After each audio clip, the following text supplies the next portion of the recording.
Olá, amadinhos, tudo bem com vocês? Preparado para mais uma aula de língua portuguesa comigo, professora Márcia Ramos Martins. Mais uma aula de quê, amadinha? A nossa aula é a aula 7.1. Vamos começar agora aquela lá da questão das escolas literárias.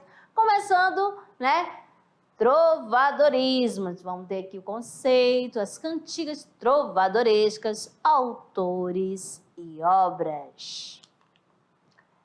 A habilidade da aula: identificar os efeitos estéticos da linguagem literária, plurissignificação, permitindo que a escrita literária seja aberta e ofereça espaço para a participação ativa do leitor.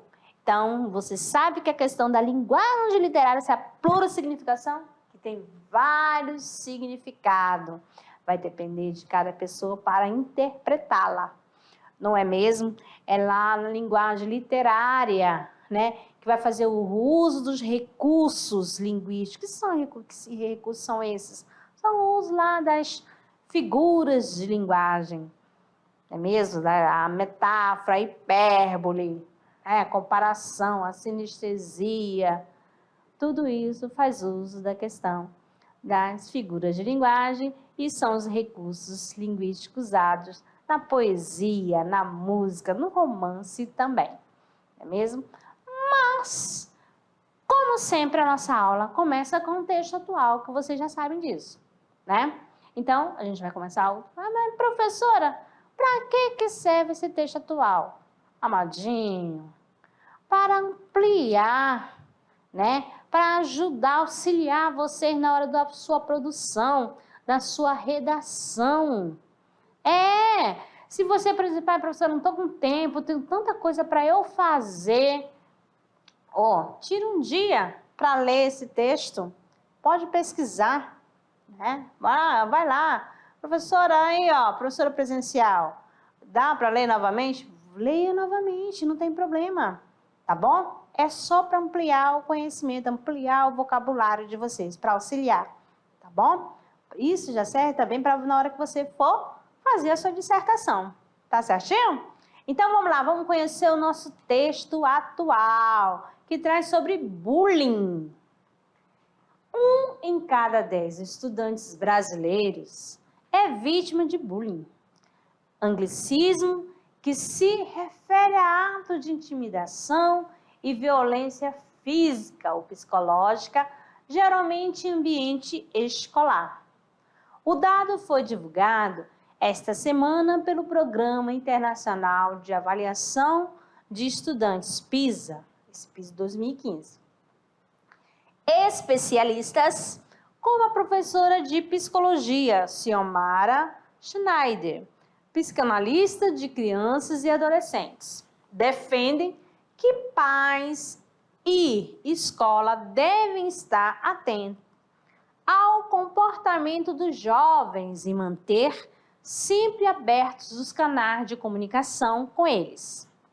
Para ela, o diálogo continua a ser a melhor arma contra esse tipo de violência, que pode causar efeitos devastadores em crianças e adolescentes.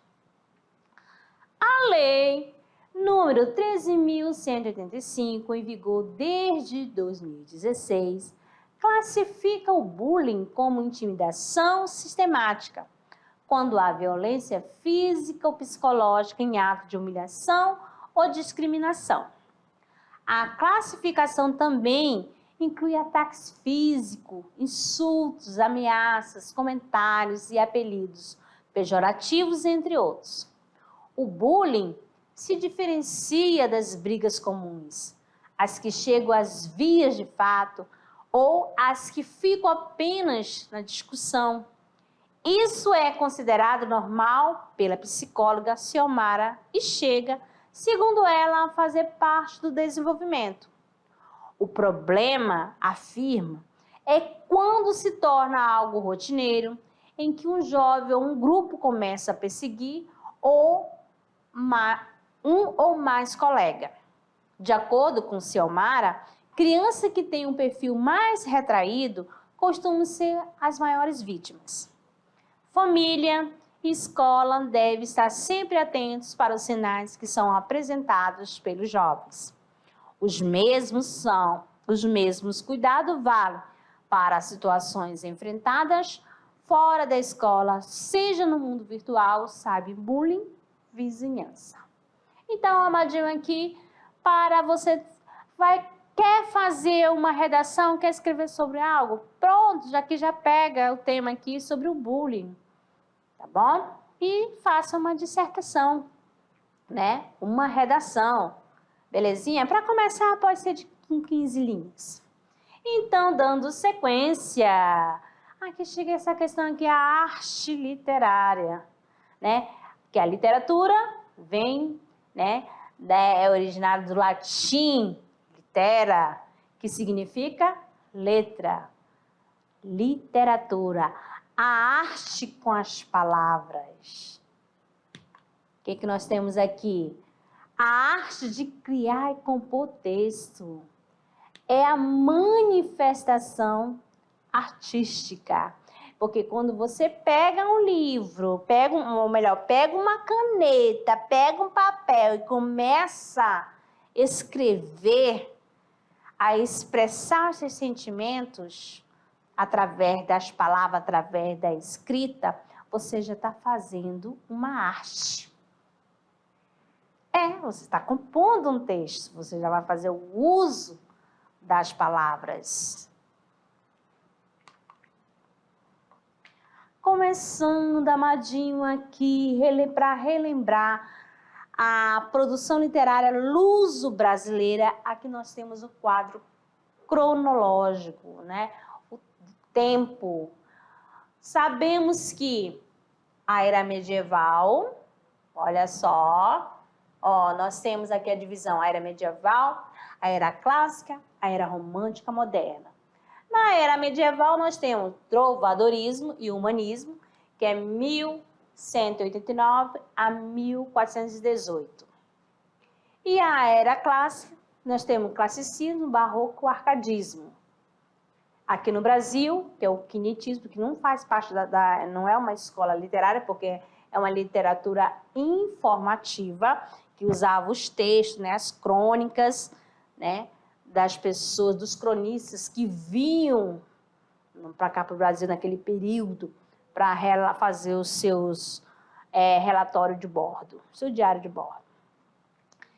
E temos também na era romântica moderna, romantismo, realismo, naturalismo, simbolismo e modernismo, e o tempo de agora, o tempo contemporâneo. Belezinha? E mais a nossa aula sobre o que, amados? Trovadorismo. Olha só, você vai olhar para essa imagem e vamos analisar essa questão do trovadorismo. Aqui você vai ver este rapaz, né, com um instrumento. Ele está perto de quem? Uma moça. Ele vai galantear essa moça, vai fazer o cortejo da moça. E para declamar o seu sentimento, né, para falar o que ele sentia, ele fazia uso, né, do instrumental, do instrumento, da lira, né, e ia cantando, ia recitando, né, com um acompanhamento musical. Então, essa questão por isso que tem essa questão do nome, da origem do nome, né, trovadorismo, fazia trovas. Então, vamos ver pelo conceito.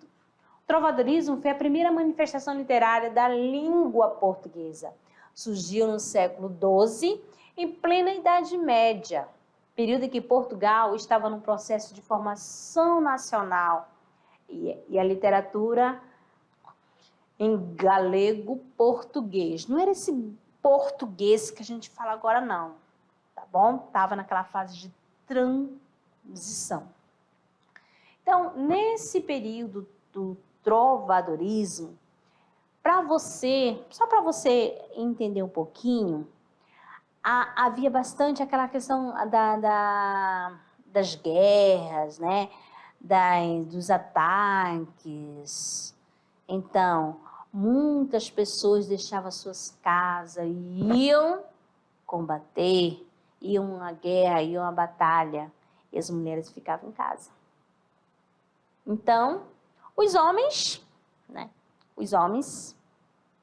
eles começavam a escrever. Só que eles usavam, amadinhos, aquela escrita, como vamos falar, o eu lírico, né? Por isso que essa questão do lirismo, né? Ele fazia a voz tanto masculina como a voz feminina. Mulher naquele tempo não escrevia, não expressava os seus sentimentos. Os sentimentos eram expressados somente pelos homens. Aí usava o eu lírico masculino e o eu lírico feminino. Tá bom? Mas calma, muita calma nessa hora. Vamos lá, acompanhando aqui. Teocentrismo, poder da igreja. No período conhecido como Alta Idade Média, século XII ao século XIII, o poder da igreja medieval era tão grande a ponto do Papa Inocêncio III, afirmar que os príncipes têm poder na terra, os sacerdotes sobre a alma. E assim como a alma é muito mais valiosa do que o corpo, assim também mais valioso é o clero do que a monarquia. Nenhum rei pode reinar com acerto a menos que sirva devotamente ao vigário de Cristo. Aquele teocentrismo, Deus era o centro de todos. A igreja estava no comando. Contexto histórico-cultural. A primeira época medieval, trovadorismo, corresponde à primeira fase da história de Portugal e está intimamente ligado, à formação do país como reino independente. Os séculos 11 e 12 são marcados pelo feudalismo no plano político, econômico e pelo espírito teocêntrico, Deus como centro de todas as coisas no plano religioso. A sociedade medieval era composta basicamente pelo clero, nobreza e camponesa.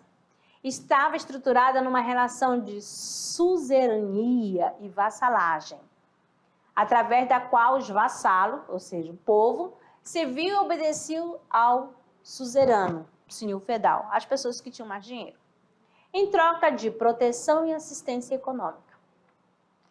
Tal estrutura era mantida graças ao teocentrismo, que difundia a ideia de destino, fazendo com que o povo aceitasse a sua posição subalterna sem contestação, uma vez que era ordem divina. Amadinho, antigamente a igreja tinha bastante poder. Sistema feudal. Feudo, possessão de terra. Senhor feudal, mais membro empobrecido da nobreza, mais cavaleiros, soldados e mais camponeses livres e servos. Então, unido por uma relação de dependência de vassalagem. Outro esquema aqui para poder entender. Tem a vassalagem, direito de viver na propriedade, cultivar a terra, além de receber proteção, e fidelidade e pagamento de imposto. Suzerano, senhor feudal, da terra cedida ao vassalo. Então, tinha essa dependência, O povo dependia do superior. Não é muito diferente, não. Tá bom? Vamos aqui para entender naquele tempo como que acontecia, como que ocorria essa questão, Vamos ver pela pirâmide. A pirâmide social medieval. Primeiramente, quem?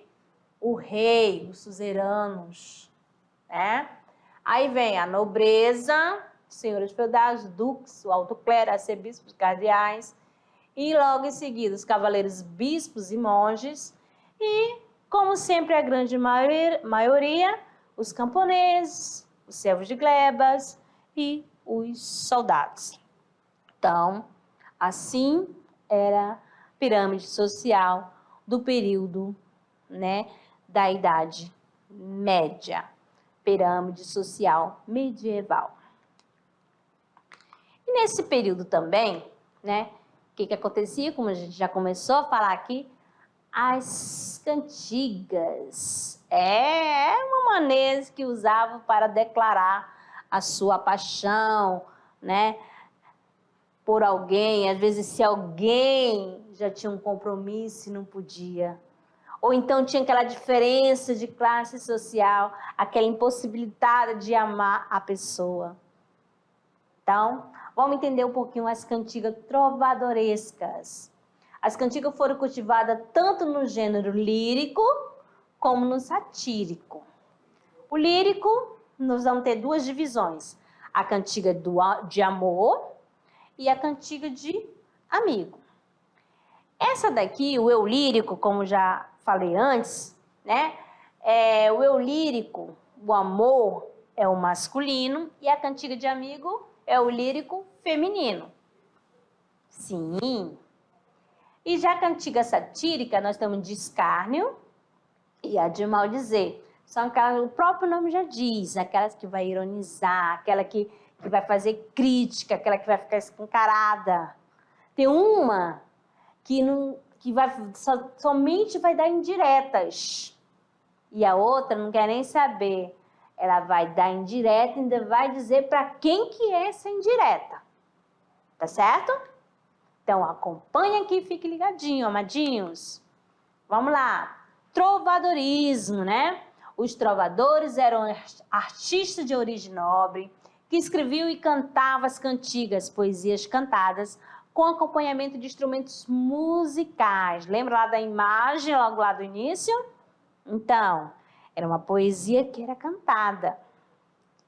A reunião em livro dos manuscritos ficou conhecida assim como cancioneiro. Nós temos três.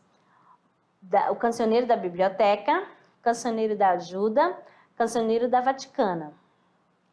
Os artistas mais famosos são Dom Duarte, Dom Diniz, Paio Soares de Taveróis, João Garcia de Guilharde, Aires Nunes.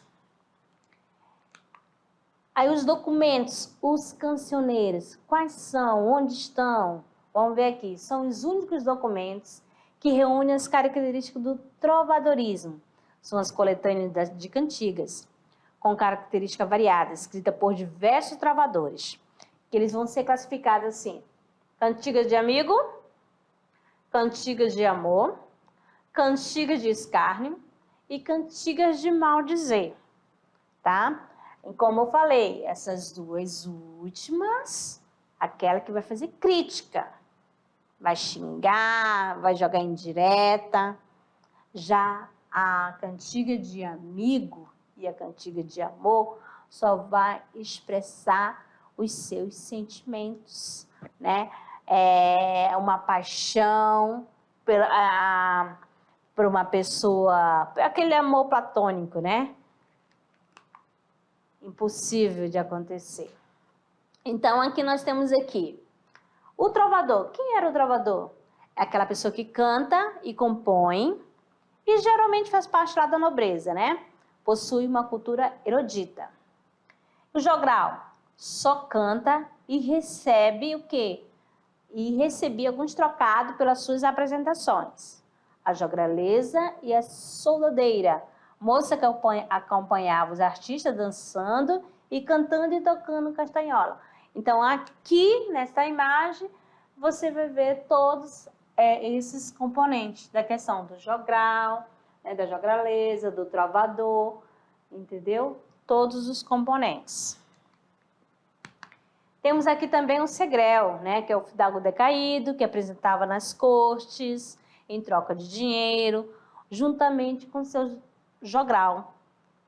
Ele era um profissional, um trovador profissional. E o menestrel, artista que servia uma determinada corte. Belezinha? Belezinha, professora.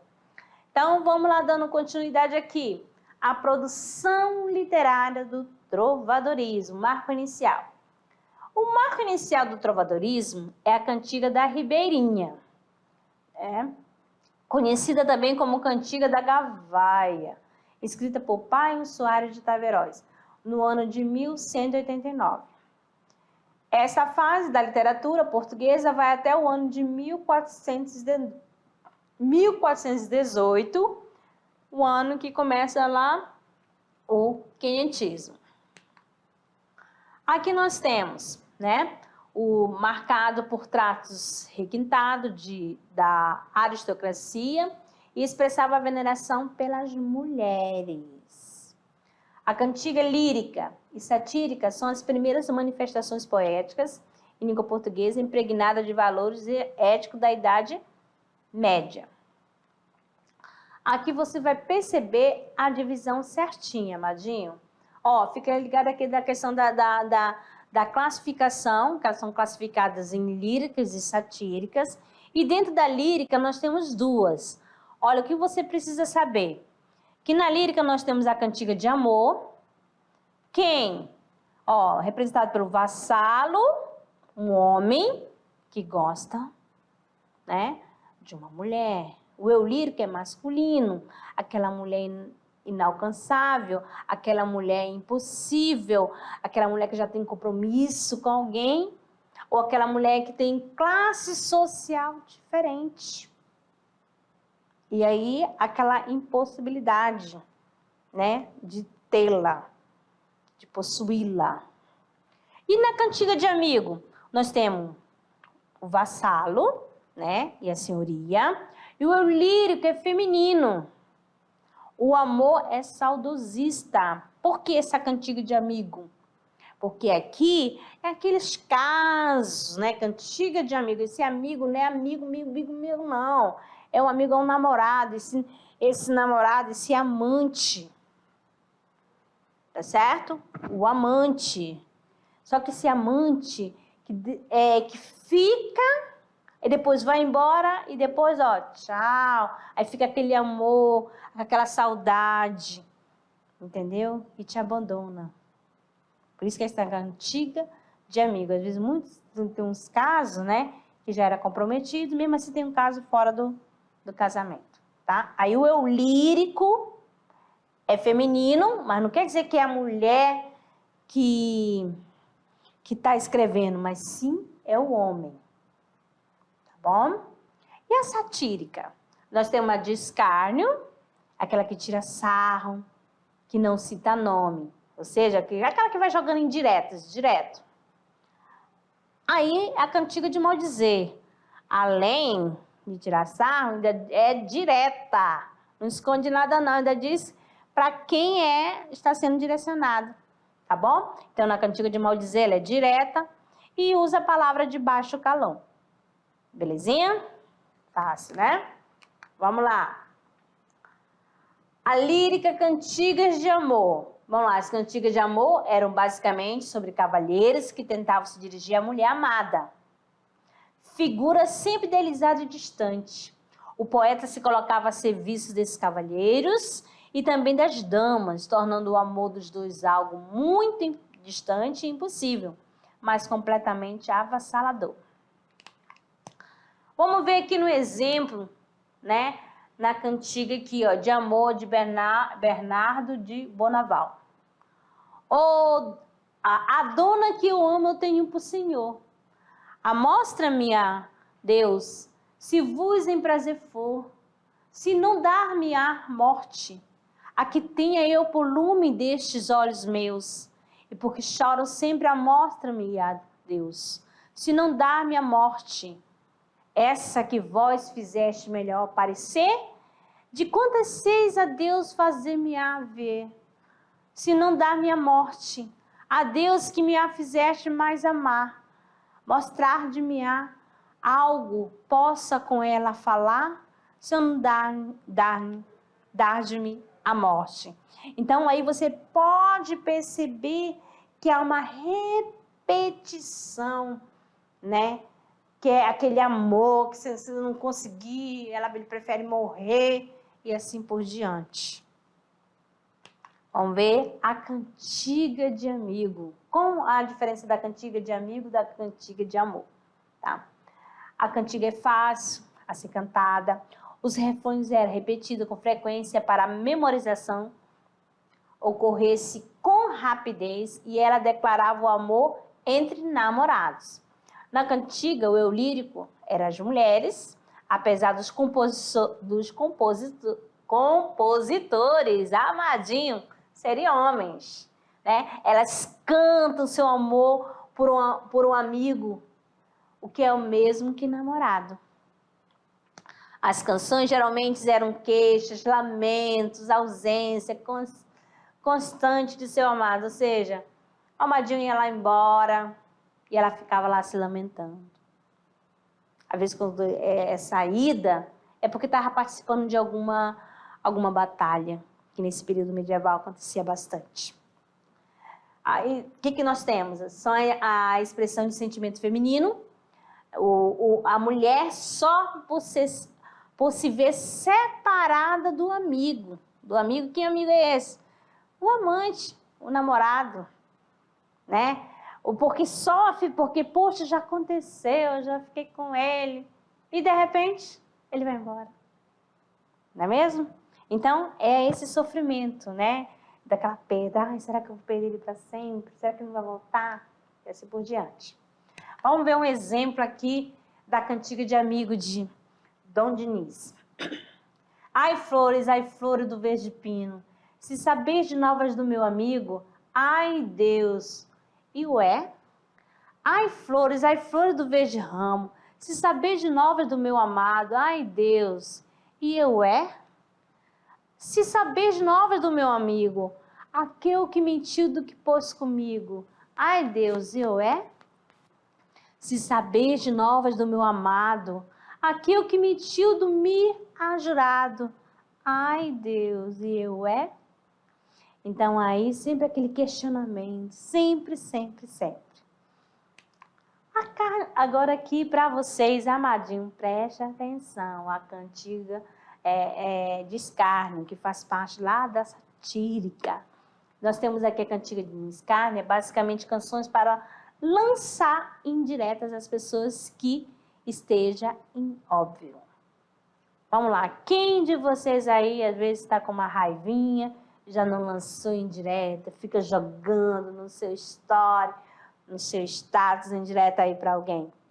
Então você já está fazendo ali, ó, uma cantiga de escárnio. Então aqui nós temos aqui, as canções eram repletas de frases duplo sentido e trocadilhos. Era uma crítica sem que a pessoa soubesse que estava sendo criticada. Aqui um exemplo da cantiga de escárnio. Ai, dona feia, foste vos queixar, que vos nunca louvo em cantiga de escárnio meu cantar.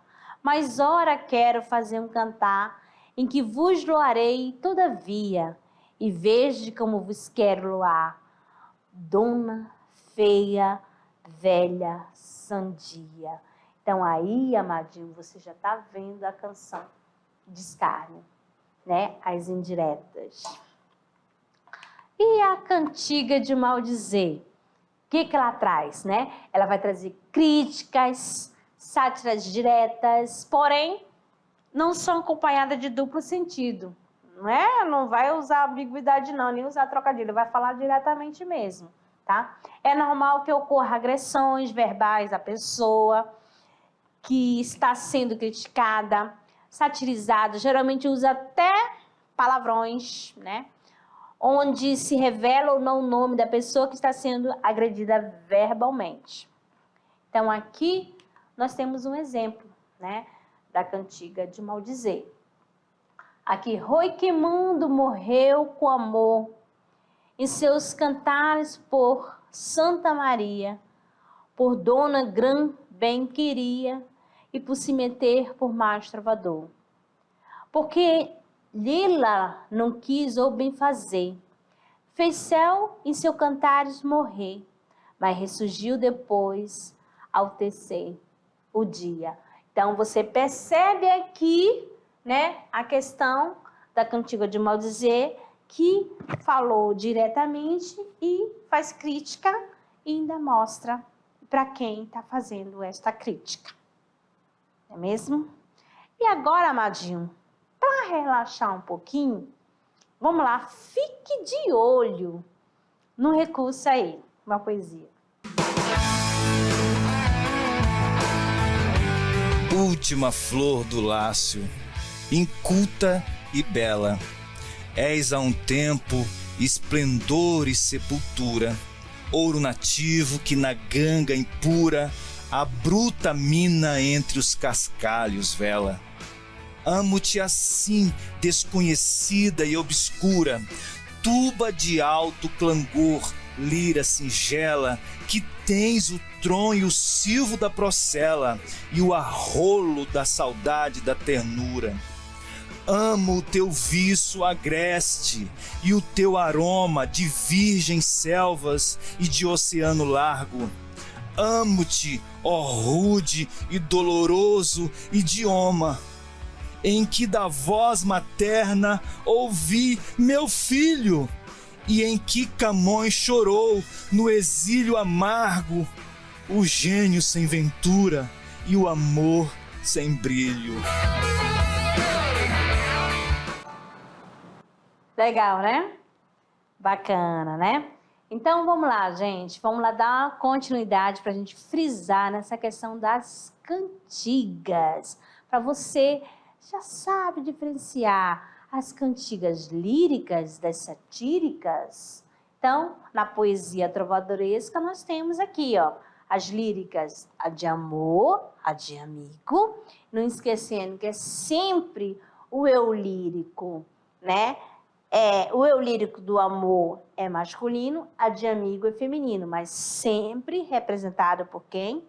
Pelo homem, tá? Quem faz a composição é um homem. E a satírica é a de escárnio e de maldizer.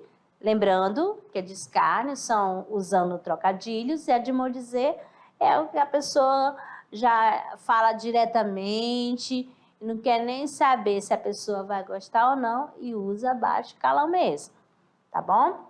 E aqui nós temos, né, Paio Soares de Taveroz, né? Ele é do século XIII, né? A Cantiga de Amor, a Ribeirinha, a primeira obra em língua galaico-portuguesa.